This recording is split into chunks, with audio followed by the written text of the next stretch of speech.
And like I said, guys, right now Canggu prices are through the roof, okay? It is out of control, and this is coming from a New Yorker. It is out of control how expensive it is to stay here. It is more than London. It is more than Japan. Yes, really, yes, yeah. It's definitely really expensive, but if you're looking to travel Bali at a budget, these 5 places are places that you can go to and still get those really reasonable prices. Somewhere between, on the ultra low end, about 10 US dollars, on the higher end, 50 or $60 per night, which is super affordable in comparison to you can't stay really anywhere around here for that price right now.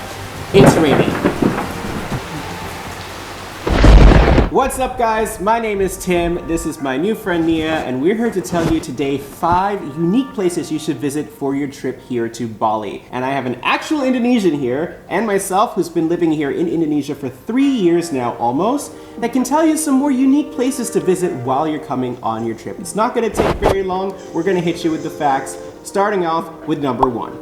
The first place I would suggest that's way off the beaten path and not as known, there are a couple videos about this out there, but it's not super known, is an area called Sidemen. This is in the Karangasem region, and this is where you see these like dreamy Balinese rice field type settings, these amazing morning scenes that you're just surrounded by nature. You're in these bamboo huts and all these like dreamy Instagram looking places. This area is by far a place that I just love getting lost in. We take our scooters out there and just drive around, just trying to find all different spots. I like right by a river, you're sleeping outside with nature and waking up surrounded by all of this beautiful scenery, right? So that's something that you can see. There's also a lot of really cool ceremonies that you just come across when you're driving around in Sidemen. So this is a place that I would suggest you spend minimum 2 nights of your trip, especially if it's not your first time coming to Bali. You can come and even spend 3 nights in this area. There's lots of unique accommodations. So definitely check out Sidemen. And that brings us now to number 2. Now, if you're already in Sidemen, you might as well just keep going in Karangasem, and you find yourself at this place called Amed. This is like a really chill beachside town. I love it for scuba diving. I love it for its proximity to the beautiful Mount Agung volcano. If you want a really relaxed island vibe, just take about a 2.5-hour drive. I would not necessarily suggest a motorbike. I would suggest a car, and we've got some people you can hire to do that below, to go into Amed, and it will be very, very, very reasonable. They've got amazing seafood, amazing views, just stunning every day waking up and looking at this. But for some people, I just want to warn you, it is incredibly slow, incredibly chill. So if you're not looking for incredibly slow and chill, this is not your place. How much it costs to scuba diving? Oh, scuba diving. So that's a really good question. Normally, it's very expensive to scuba dive. But the one thing that's really good, it's just a good thing you asked this question. It's completely impromptu. So this is like a bonus tip for you. One thing that's really nice about Amed is you can scuba dive directly from the shore of Amed, which I think is a much better experience for a beginner. So you pretty much have your instructor put the gear on you, and then you can just like slowly walk into the water. And if you get scared, you just walk back, right? You're not in as much pressure as if you were scuba diving off of a boat, where you need to, jump into the water with all your stuff, and you could get a little bit overwhelmed. That's how you normally do it.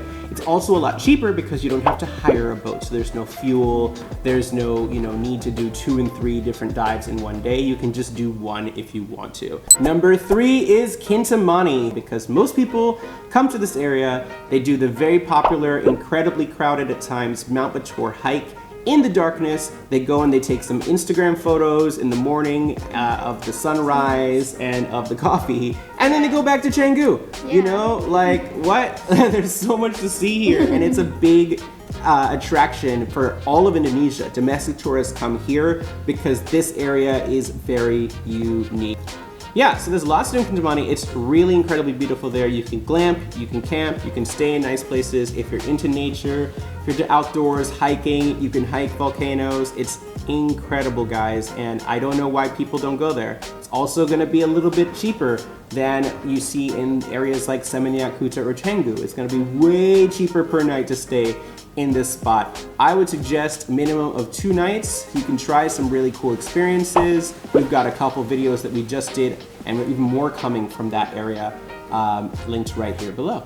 Number 4, not to be overlooked, is this ambiguous area we're just gonna call North Bali. And that encompasses Lovina and a few other surrounding areas. This is a part of Bali that a lot of people really, really love because, again, similar to Amed, there are really chill oceanside vibes. You can actually see like dolphins and other wildlife there. That is the main attraction. And if you love waterfalls, the biggest waterfall in Bali, one that you've definitely seen if you're watching Instagram, if you're watching YouTube, you're gonna see lots of shots from this place. The second pool waterfall is located here. Now, if you wanted to, you could just make it a sunrise mission, wake up 4 or 5 in the morning, just go straight north, out of Canggu, Kuta, Seminyak, that general area, and make it to second pool in what, about 2 hours or so? 2 hours if I'm driving. 3 hours if she's driving, right? But instead, I would highly recommend checking out like the area and seeing again that north coast. You also get dramatic views of the neighboring island of Java's volcanoes, like Mount Bromo, Mount Ijen. You can see all of this. It's really, really, really stunning and definitely a place you want to check out. Okay, so that brings us to, last but not least, number 5, the Tabanan region of Bali. Now this is an area so cool. I think it's because it's only about 45 minutes before you get to Tabanan from most of the areas that tourists normally are, and you're just surrounded by the most lush, beautiful rice fields. This is another area that you want to drive through a lot and just discover things. Jatiluwih is by far, in my opinion, the coolest protected rice fields in all of Bali. It's a UNESCO World Heritage Site. And this is a place that you can just go to. There are also a number of small waterfalls like this one that you can see in the Tabanan area. And chances are you definitely have seen these again in your whole research going to Bali on Instagram or on YouTube. You're also very close to Ubud, so you could easily make it where you go up into Tabanan, you go into like Jatiluwih, explore there, and then you circle back through Ubud and come back down. That would be an amazing day trip, and one of our people down below would be very happy to drive you on that day trip if you're not comfortable taking a scooter yourself. Thanks again, guys. This has been 5 unique places that you can check out while you come here to Bali, and it's amazing to bring Nia onto the team. We're doing a lot of people adding to this team because we're working on so many things behind the scenes. I actually was in an accident recently. I don't know if you see, like, you know, my little bruises and bandages. So things slowed down briefly, but we're coming in hot. We're coming in hard, and we're gonna make a lot more helpful content for you. And yeah, it's welcome a song, aboard. right? It is a song. Yeah, coming in hot. On that note, thank you again. Be sure to like and subscribe, and we'll check you in the next video.